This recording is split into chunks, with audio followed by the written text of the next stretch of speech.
Olá, hoje a gente vai mergulhar num daqueles pontos que fazem a cabeça dar um nó na teologia, sabe? Como algo pode ser eterno e ao mesmo tempo ter sido gerado. Parece uma contradição logo de cara, né? Como pode existir origem, causa e efeito dentro daquilo que, por definição, não tem começo nem fim? Exatamente, é um desafio. E para investigar isso, a gente está usando como base a introdução do livro do autor Marcos Dias. Ele foca justamente nisso, a tal geração eterna de Jesus, o Filho, em relação a Deus, o Pai. Certo.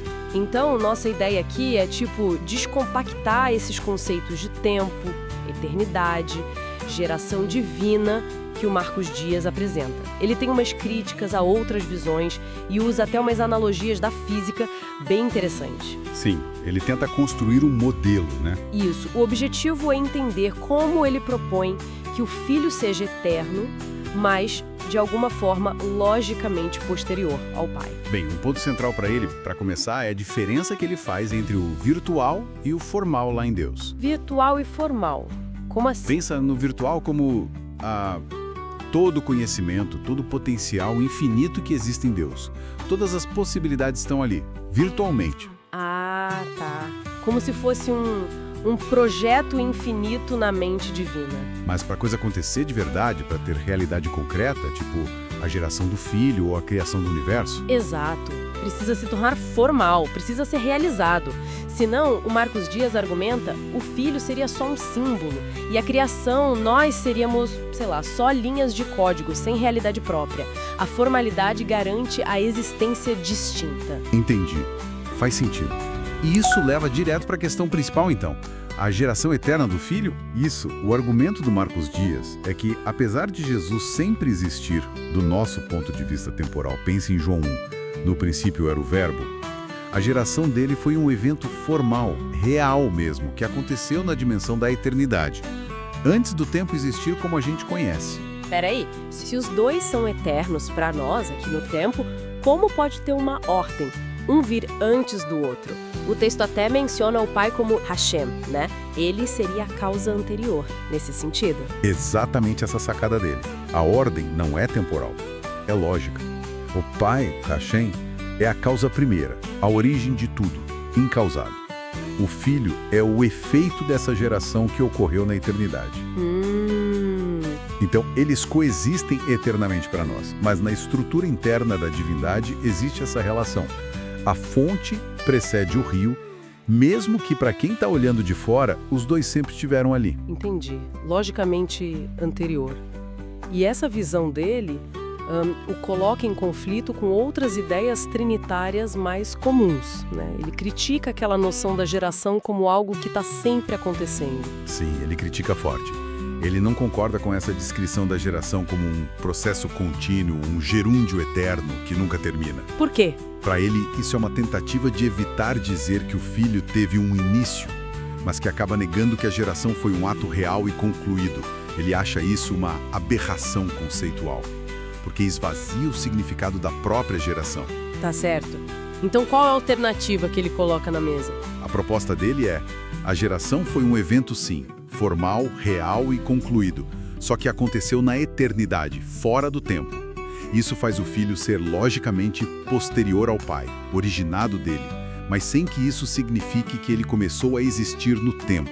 É sutil, né? Mas crucial para o argumento. Com certeza. Pensa assim, de forma simples. A planta de um prédio na cabeça do arquiteto. Isso é virtual. Ah, a ideia. Isso. Agora, o prédio construído, tijolo por tijolo, isso é formal, é real, concreto. Entendi. Faz sentido. Então, aplicando isso, se a geração de Jesus fosse só virtual, seria um plano, uma possibilidade em Deus? Exatamente. Seria só um conceito.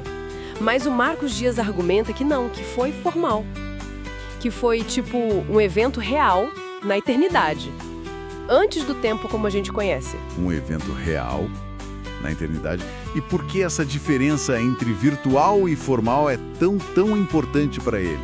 Porque, na visão que ele apresenta ali, isso mexe até com a nossa própria realidade, a nossa existência. Como assim? Se Jesus fosse só uma ideia virtual do Pai, nós, a criação, seríamos o quê? Talvez só uns códigos, sabe, num sistema divino, não seres com realidade própria. Ah, seríamos virtualmente contingentes. Isso leva direto para outra questão. Como é que a gente entende essa geração eterna? O texto fala de duas visões principais, né? Sim, ele apresenta duas correntes. A primeira, que ele critica, é associada a teólogos como Torrance e Giles. E o que essa primeira visão diz? Que a geração é um processo contínuo, algo que está sempre acontecendo. Como se Jesus estivesse eternamente sendo gerado. Nunca para. Interessante. Mas aí cria uma tensão, né? Como o autor aponta. Exato. A crítica é, se essa geração nunca acaba, como que a gente encaixa os eventos da vida de Cristo?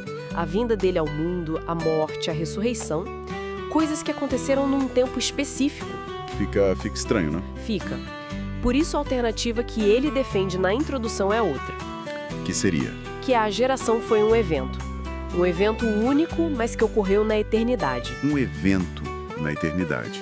Isso soa meio paradoxal para nossa cabeça, que vive no tempo. Como pode ter evento fora do tempo? Esse é o ponto-chave. Não é um evento num calendário, óbvio. A ideia é mais de origem, uma sucessão lógica, não temporal. Lógica não temporal, certo. Para nós aqui no tempo, Jesus é eterno, claro. A origem dele está fora do tempo. Mas pensando na origem em si, ele procede do Pai. O Pai é a causa primeira, digamos assim. E o Filho é gerado dessa causa. Isso. É uma relação de antes e depois em termos de causa e efeito, não de relógio. Lógico, não cronológico. E essa visão dele o coloca em conflito com outras ideias trinitárias mais comuns, né? Ele critica aquela noção da geração como algo que está sempre acontecendo. Sim, ele critica forte. Ele não concorda com essa descrição da geração como um processo contínuo, um gerúndio eterno que nunca termina. Por quê? Para ele, isso é uma tentativa de evitar dizer que o filho teve um início, mas que acaba negando que a geração foi um ato real e concluído. Ele acha isso uma aberração conceitual, porque esvazia o significado da própria geração. Tá certo. Então qual a alternativa que ele coloca na mesa? A proposta dele é: a geração foi um evento sim, formal, real e concluído. Só que aconteceu na eternidade, fora do tempo. Isso faz o filho ser logicamente posterior ao pai, originado dele, mas sem que isso signifique que ele começou a existir no tempo. É sutil, né? Mas crucial para o argumento. Com certeza. E para ajudar a gente a visualizar isso, ele usa umas analogias. Você falou do rio eterno. Isso. A fonte, que seria o pai, é eterna, sem causa. Dela brota o rio, o filho. Para nós, no tempo, os dois sempre existiram, mas a lógica interna é clara. O rio vem da fonte, e a correnteza, que seria o Espírito Santo, flui de ambos. Legal essa imagem. Mostra a coexistência eterna, mas com essa ordem e dependência. Exato. Uma dependência que a gente chama de ontológica, né? Ou seja, na própria natureza do ser. O ser do rio depende do ser da fonte. E a outra analogia, da física. Como que a relatividade ou a luz entram aí? Olha, a ideia não é tanto a relatividade geral, mas o comportamento da luz, do fóton. A física diz que do ponto de vista do fóton, que viaja na velocidade da luz, o tempo não passa. A viagem toda é instantânea para ele. Uau! O Marcos Dias usa isso para sugerir que talvez a eternidade funcione numa lógica diferente da nossa experiência linear de tempo. Assim como o fóton experimenta tudo de uma vez, talvez na eternidade possa existir uma sequência de causa e efeito, um antes e depois lógico, sem que haja um antes e depois no relógio. Que interessante. Então essa sequência lógica dentro da divindade para o Marcos Dias seria como? Primeiro a geração, depois a processão do Espírito e aí a criação. Exatamente essa ordem que ele propõe. Primeiro, geração. O pai gera o filho. Segundo, processão. O Espírito procede do pai através do filho. Ele até usa o termo grego nous, que se pronuncia nous, para a mente ou intelecto divino envolvido nisso. E terceiro, criação. O filho agindo como instrumento. E isso cria uma distinção de tipos de ser? Sim, o pai é o ser necessário, existe por si só. O Filho é o ser gerado, eterno mais originado, e a criação, nós e os anjos, somos seres contingentes. Nossa existência depende de Deus. Ele até cita uma ideia do Bill Brunson, que sugere que as aparições de Hashem no Antigo Testamento poderiam ser o próprio Cristo pré-encarnado. Ok, deixa eu ver se eu peguei a ideia central, então. Resumindo, para Marcos Dias, a geração do Filho foi um evento real, formal, lógico, mas que aconteceu dentro da eternidade. Isso. Isso faz o Pai ser a causa, logicamente anterior, mas não tira a eternidade do Filho quando a gente olha do nosso ponto de vista no tempo. E as analogias do rio e da luz ajudam a gente a tentar imaginar essa relação super complexa, né? Eternidade, tempo, sequência lógica. Perfeito. É exatamente esse o ponto. E, para fechar, pegando um gancho lá do finalzinho da introdução dele, fica uma provocação para a gente pensar, né? Qual seria? Se a gente aceita essa estrutura de eventos lógicos na eternidade, como será que outros conceitos da metafísica poderiam ajudar a refinar ainda mais essa compreensão? Tipo, como que contrários aparentes podem existir juntos em Deus? Ou essa diferença entre o abstrato, o virtual e o real, o formal? Como isso tudo pode nos dar uma visão ainda mais profunda dessa dinâmica divina? Boa pergunta. Fica aí a reflexão. A questão central que a gente vai tentar desempacotar é essa noção de Deus meio que gerando a si mesmo através de um conceito chamado verbo mental. É uma ideia complexa. Bastante. Vamos ver os argumentos que o Marcos Dias levanta lá na fonte e o que isso implica. Prontos para essa exploração? Vamos lá. Então, para começar, a fonte que a gente está usando, ela menciona o filósofo trinitariano, o Tillich.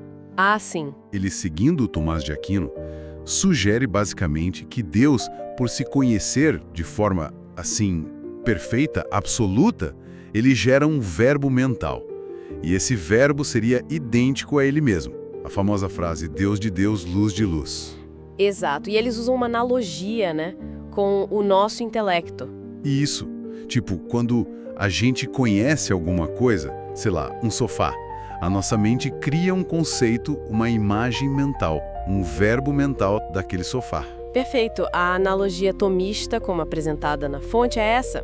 O Pai, nesse autoconhecimento perfeito e eterno, gera o verbo, que é o Filho, como se fosse essa imagem intelectual perfeita de si. Uma imagem tão perfeita que teria a mesma essência divina. Exatamente, compartilhando a mesmíssima essência. A diferença entre pai e filho não seria de natureza, mas de relação. Um origina o outro, digamos assim. Mas é um processo totalmente interno, né? Mental. O tal do ad intra. Isso, a intra. Dentro da mente divina, por assim dizer. Ok, essa é a base da ideia que está sendo criticada. Mas aí vem o Marcos Dias em A Introdução do livro e começa a apontar problemas. É onde a análise dele começa a ficar mais incisiva. O primeiro ponto que ele levanta, que ele chama lá de erro 1, é o seguinte. Tá, beleza. Em Deus, o ato de entender e a sua essência podem até ser a mesma coisa, lá na simplicidade divina. Certo. Mas a ideia que é gerada, esse tal verbo mental, bom, ele é um resultado, né?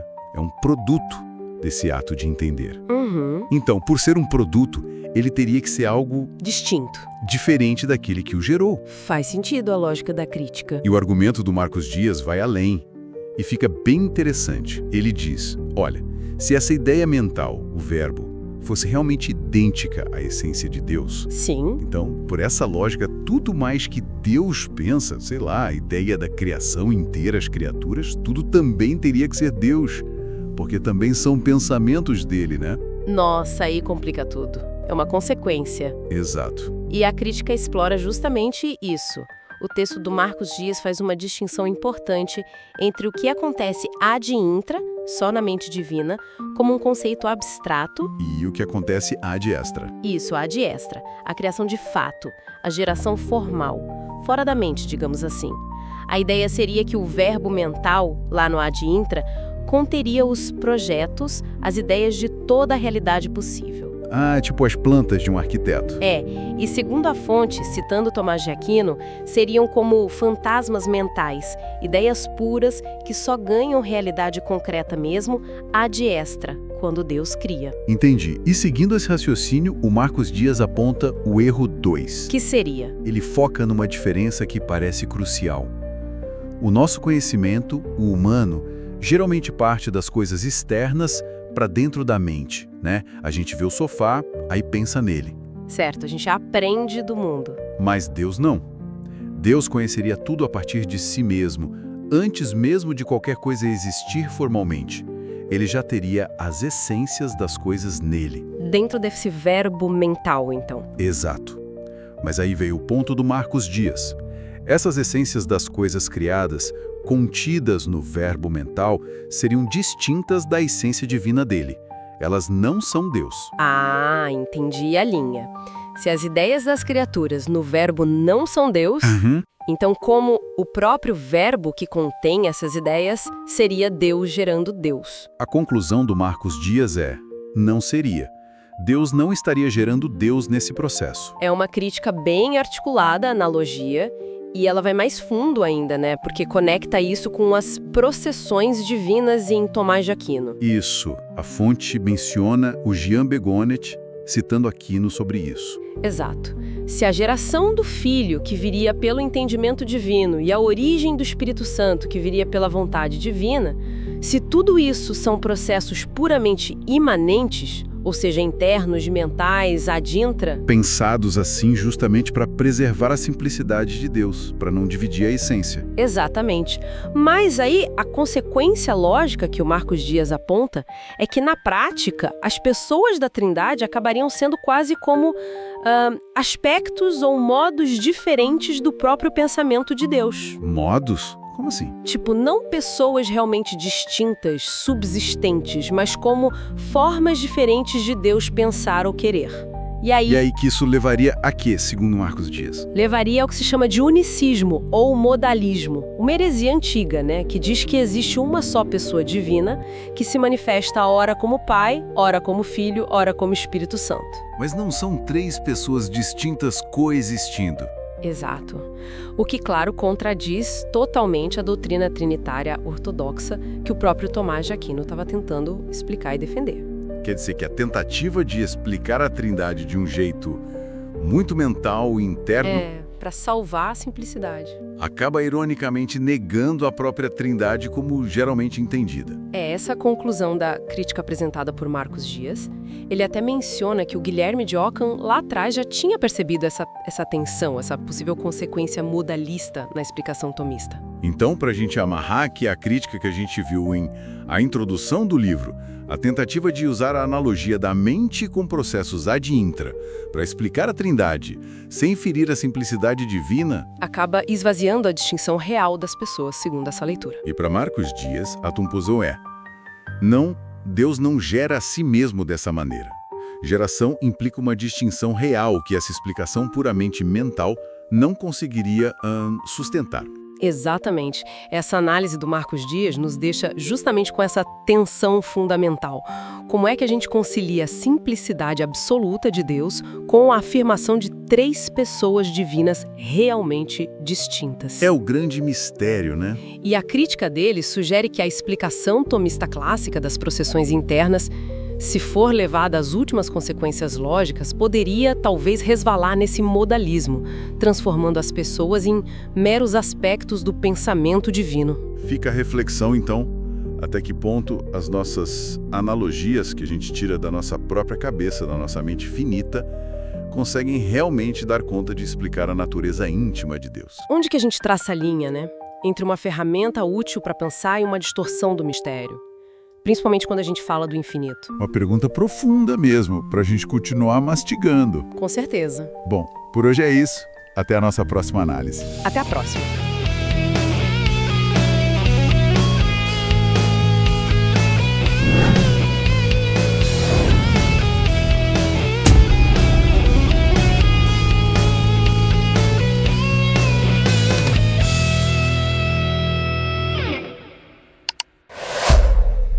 Olá! nesta nossa conversa aprofundada, a gente vai encarar uns conceitos, assim, bem profundos. Tempo, eternidade e sempiternidade. Conceitos que mexem com a gente, né? Exato. E a nossa fonte aqui é um material bem específico. A introdução do livro do Marcos Dias. A ideia é mergulhar nas ideias dele que, olha, às vezes dão uma sacudida em visões mais tradicionais. É isso mesmo. A gente parte da nossa experiência aqui, né? Imersos no tempo, para tentar entender pela análise do Marcos Dias o que poderia estar além. Ok, então vamos lá. O tempo. A gente sabe visões clássicas, Aristóteles, Agostinho, Newton, Einstein, cada um viu de um jeito. Medida, experiência, absoluto, relativo? Sim, muitas abordagens. Mas o Marcos Dias, ele traz um ângulo interessante. Ele conecta o tempo físico direto com a entropia. Isso é central para ele, né? Precisamente. Ele define o tempo, como a marcação de eventos no fluxo da existência. E fisicamente a gente percebe isso pelo aumento da entropia, sabe? Aquela tendência à desordem no universo. Aquilo que dá a direção, a flecha do tempo. Exatamente. É o que faz as coisas irem para frente e não para trás. Claro que subjetivamente para nós entra a memória, a expectativa, e isso dá nossa cor pessoal ao tempo. Entendi. O exemplo que ele usa do metal enferrujando é o ótimo para isso. A ferrugem é a entropia agindo. É uma marca visível do tempo passando. Bem diferente de, uma pedra no vácuo, quase inerte. Faz sentido. E ele até menciona o telescópio James Webb. Onde que isso entra na história? Não é só, olhar muito longe? Mas é mais que isso. É uma demonstração incrível de que o passado ele pode ser observado. Deixou um rastro físico. Como assim? A luz daquelas galáxias super distantes que o Webb pega, aquilo é uma foto de como elas eram bilhões de anos atrás. Entende? Uau! Isso meio que reforça a ideia do tempo como uma dimensão mesmo, ligada ao espaço-tempo. Não é só lembrança na nossa cabeça, o passado está lá, registrado na luz que chega até nós. Certo, entendi. O tempo como esse fluxo com entropia, com desgaste, ok. Agora, eternidade. A visão mais comum, acho, é um agora eterno, né? Tudo ao mesmo tempo, parado, fora do tempo. Isso, Boécio, Agostinho. Essa linha. Algo bem estático. Mas aí que o Marcos Dias parece virar a mesa, né? Ele não concorda com essa estaticidade toda. De jeito nenhum. É um ponto crucial na análise dele. Ele propõe que a eternidade também tem uma sucessão de eventos. Uma seta que avança, como o tempo. Ué, mas então, qual a diferença? Se tem sucessão. A diferença fundamental. Sem entropia. Sem o caos, sem a degradação, sem o desgaste que marca o nosso tempo. Seria um dinamismo, mas um dinamismo perfeito, ordenado. Os eventos acontecem mais de forma íntegra. Uma sucessão sem perdas, então. E ele usa aquele exemplo de 1 Coríntios 13, do ver face a face, como isso apoia essa ideia de sucessão na eternidade. Ah, sim. A ideia ali é que mesmo num estado perfeito, o conhecimento de um ser infinito como Deus não seria algo instantâneo e esgotado. Seria progressivo. Você continuaria aprendendo, conhecendo mais, se aprofundando. Isso sugere uma sucessão, uma progressão na experiência ou no conhecimento, mesmo que não haja nossa noção de tempo, de passado que se perde. Entendi. Um crescimento contínuo, mas dentro da perfeição, sem a marca da finitude, da perda. Interessante. E a sempiternidade é ainda outra coisa. Diferente da eternidade. Sim, na visão dele é distinto. A sempiternidade seria um atributo, exclusivo de Deus. Pensa assim, se eternidade, como ele descreve, ainda tem uma direção, uma sucessão para frente, mesmo que perfeita. Certo. A sempiternidade transcenderia até isso. Não seria só uma seta para frente. Seria como se apontasse para todas as direções do tempo ao mesmo tempo. Passado, presente, futuro, coexistindo ali virtualmente em Deus. Ele seria anterior à própria eternidade. Anterior à eternidade. Isso é pesado. E a ideia de Deus como ato puro, como entra aí? Parece meio parado, não? O termo pode soar assim, mas não é essa ideia. Ato puro não significa inatividade. Pelo contrário, Significa que Deus é a fonte completa, perfeita de toda ação e existência. Ele não precisa mudar ou evoluir para ser mais, porque ele já é a plenitude. Ah, entendi. Não é que ele não age, é que ele não precisa agir para se tornar algo. Exatamente. A própria criação, as ações de Deus na história que são relatadas, tudo isso, argumenta Marcos Dias, mostra um Deus dinâmico, não um ser estático. A sempiternidade seria esse estado de ser absoluto, fonte de tudo, perfeitamente dinâmico em si mesmo. Ok, acho que consegui pegar a linha geral da perspectiva dele que a gente analisou. Então, resumindo, tempo é um nosso fluxo aqui e agora, marcado pela entropia, pelo desgaste, pela seta que só vai para frente e perde coisas no caminho. Isso. Eternidade seria um fluxo também, com sucessão de eventos, mas perfeito, sem entropia, sem degradação, uma progressão sem perdas. Correto. E sempiternidade? Aí já é outra escala. Um atributo divino, que não só não tem degradação, mas como que engloba toda a temporalidade. Dinâmico na sua perfeição, que não muda. É isso? Exatamente essa distinção que ele propõe. E, sabe, isso abre uma porta para a gente pensar, né? Como assim? Bom, se a eternidade não é aquele lugar parado, tipo uma foto congelada, mas sim um fluxo contínuo de eventos perfeitos, ordenados, sem o nosso caos entrópico, como será que isso muda a nossa ideia do que significa existir ou progredir num outro plano? Um plano além desse tempo que a gente conhece. Verdade. Se não é fim estático, mas um continuar perfeito, muda tudo. Fica aí a reflexão, né? O que seria esse continuar perfeito? Para onde ele leva? É algo para se pensar.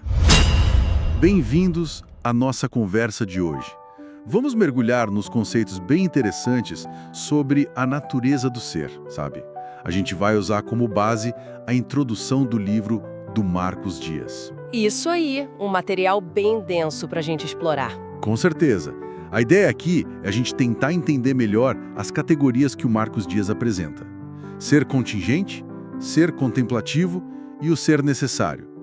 O que será que diferencia uma da outra, né? Boa pergunta. Vamos desmembrar isso. Vamos começar então pelo ser contingente. O que o livro define como contingente?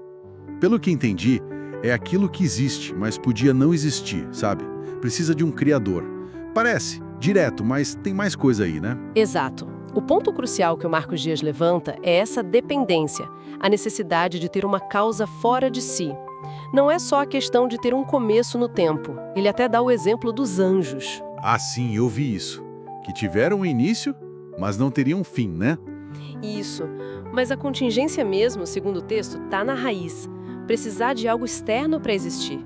E aí ele aplica isso para toda a criação. Humanos, animais, os próprios anjos. Entendi. Então o ponto-chave não é só ter um começo, mas precisar de outra coisa para existir. Muda um pouco a perspectiva do que é ser criado, né? Exatamente. Refina a ideia. Legal. E o ser contemplativo, a introdução do livro trata como algo bem particular, né? Aplicado só a Jesus Cristo.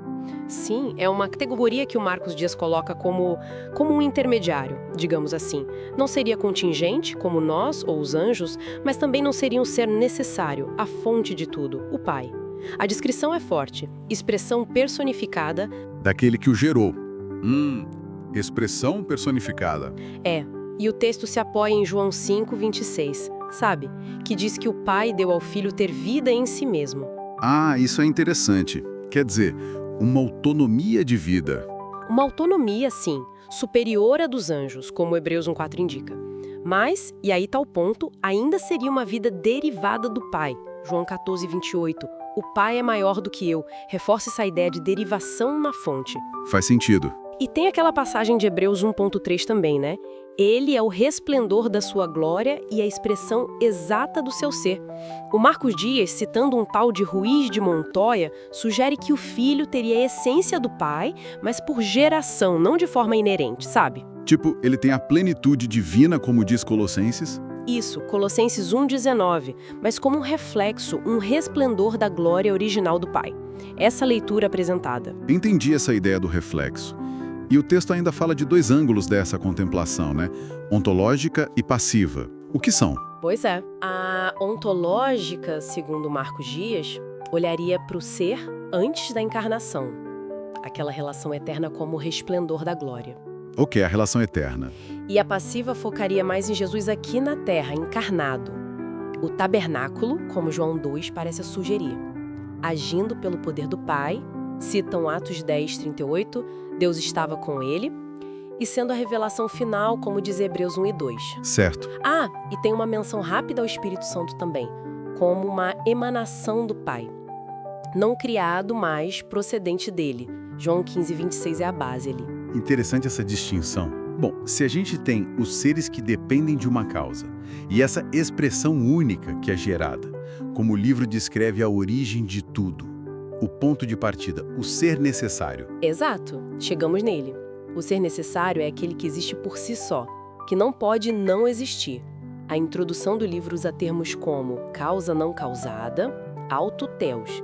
Bem filosófico, né? Sim, bastante. Sem começo, sem fim, sem depender de nada fora dele para existir. E na estrutura do Marcos Dias, isso se aplica ao Pai. E quais características do texto atribui a esse ser? São as características absolutas. Infinitamente perfeito. Porque teria toda a realidade do ser em si. Infinito. Único. Aí eles citam Antônio Royo Marim, dizendo que não dá para ter dois infinitos coexistindo. Faz sentido lógico. Eterno, claro, sem início nem fim. Imutável, porque se é infinito, não tem o que adicionar ou tirar, né? Verdade. Totalmente independente. E um ponto muito importante, é descrito como espírito, nous. Nous. Pronunciado nous, certo? Isso. O argumento no texto é que não pode ser material, corpóreo, porque matéria implica limite, finitude, imperfeição. E isso contradiria a ideia de ser infinito. Então a natureza dele seria espiritual, transcendendo a matéria e até a nossa compreensão finita. Perfeito. Então, só para a gente amarrar o que o Marcos Dias expõe em a introdução do livro, temos o ser contingente, que depende de uma causa externa para existir. O ser contemplativo, que seria essa expressão divina gerada, com vida autônoma, mas ainda assim derivada. Isso. E, por fim, o ser necessário, que é a fonte de tudo, autoexistente, infinito, espiritual. O Pai, nesse caso. Exatamente. É uma forma de estruturar o pensamento sobre a existência, sobre a divindade e sobre como as coisas dependem uma das outras para existir, ou não dependem, né? Pelo menos essa é a estrutura que o Marcos Dias apresenta ali na introdução. Fica uma reflexão final interessante, né? Pensar sobre a origem das coisas ou a dependência da nossa própria existência. Como será que essa reflexão sobre precisar ou não de algo para existir poderia mudar a forma como a gente vê o propósito ou o valor das coisas, mesmo fora desse quadro teológico específico que o Marcos Dias discute? Com certeza. Dá muito o que pensar, mesmo fora da teologia. A própria ideia de contingência versus necessidade é profunda.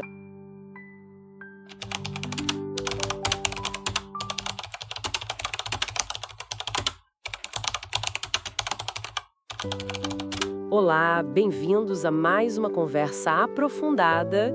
Hoje a gente mergulha num tema, olha, bem instigante. Com certeza. Vamos explorar a analogia dos entes.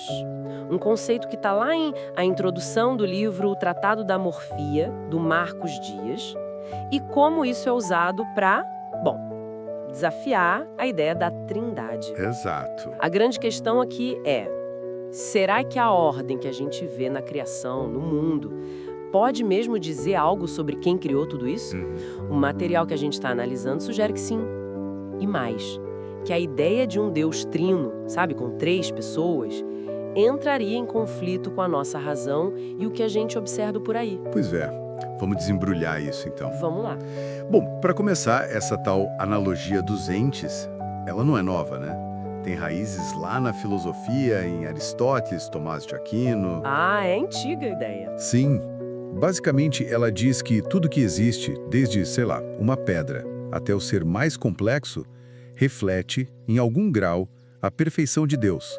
É como uma escada, sabe? Entendi. Uma hierarquia. Isso, uma hierarquia. E o fascinante que o texto aponta é que isso seria um caminho racional, baseado no que a gente vê, para tentar entender um pouco sobre Deus. E a introdução do livro, o Tratado da Mórfia, descreve essa escada, né? Essa hierarquia. Escreve sim. Começa lá embaixo, com a pedra. Ser bruto, né? Sem vida praticamente. Isso, o nível mais básico do ser. Aí sobe para o vegetal, que já tem nutrição, cresce, tem um tipo de motor interno. Já tem uma vidinha ali. Depois o animal, que além disso tem sensibilidade, sente as coisas. Exato, já percebe o mundo ao redor. Aí vem a gente, o ser humano, com vontade, intelecto, a capacidade de pensar, de escolher. O elemento racional entra aí. Acima disso, os anjos, seres puramente espirituais, né? Pelo menos na concepção apresentada. E aí vem Jesus, descrito como gerado, contemplativo. Uma posição única ali na descrição. E no topo de tudo, o Pai, a perfeição absoluta que não veio de nada, ingerado e incriado. O princípio de tudo nessa visão. E o Marcos Dias, o autor, ele até cita Romanos 1:20 para dar suporte a isso, né? Aquela parte que diz que os atributos invisíveis de Deus São claramente vistos desde a criação do mundo, sendo percebidos mediante as coisas criadas. Exatamente. Essa citação é chave para o argumento dele, então. Totalmente. Porque a lógica que ele constrói é: se a criação reflete o Criador, como diz Romanos, e na criação a gente vê essa ordem, essa unidade em cada ser, né? Um centro de comando, digamos assim. Tipo, uma planta é uma planta, um cachorro é um cachorro. Não tem 3 centros mandando ali dentro. Exato. Aí vem a pergunta do autor. Como o Criador poderia ser diferente? Se Deus fosse plural, trino, com, 3 centros de intelecção, 3 mentes, por assim dizer. A criação não deveria espelhar isso de alguma forma? Talvez com seres de 3 cabeças sendo algo normal, sei lá. Entendi a provocação. E como a gente não vê isso na natureza, a conclusão que o texto tira é que o Criador deve ser único, simples, não composto. Certo, então a observação da natureza, dessa hierarquia sem pluralidade interna nos seres, é usada para dizer que a Trindade não se encaixaria nisso. Basicamente assim. O argumento é que a ordem monárquica da criação, um princípio unificador em cada coisa, testemunharia um Criador também uno, monárquico em si mesmo. E a Trindade seria vista como... Não encontra eco, não encontra paralelo na estrutura do que a gente observa no mundo criado. É usar a filosofia clássica para questionar um dogma central, né? Baseado só na observação. E essa crítica à pluralidade não para por aí, né? O texto vai analisar as analogias que tentam explicar a Trindade. Pois é. E aí entra uma figura bem inesperada. Mitológica até. Que é? Cerberus. O cão de 3 cabeças da mitologia grega. A fonte menciona que William Lane Craig usa essa analogia. Cerberus, peraí. Como assim? Craig compara Deus a um cão de 3 cabeças? A analogia é mais específica. A ideia seria Cerberus, o mito, é um só animal, mas teria 3 mentes, 3 centros de consciência. Um para cada cabeça. Ah, entendi. 3 eus num só ser. Tipo isso? Exato. E aí, Craig traçaria um paralelo. Deus seria um só ser, mas com 3 centros de autoconsciência, que seriam as pessoas da Trindade. Ok, entendi a analogia. Mas o livro, a introdução do livro O Tratado da Morfia, critica isso, certo? Critica sim. E em 2 pontos principais, pelo que entendi. Primeiro, Diz que Cerberus não existe, né? É mito. exato, argumenta que tanto Cerberus quanto a Trindade, como descrita por Craig, seriam construções, uma mitológica, outra filosófica. Nenhuma das duas seria algo que a gente encontra na realidade observável. E o segundo ponto da crítica? Esse é mais teológico, talvez. Diz que essa ideia de um Deus com 3 centros de consciência violaria a simplicidade divina. A simplicidade divina, a ideia de que Deus é indivisível, sem partes. Isso.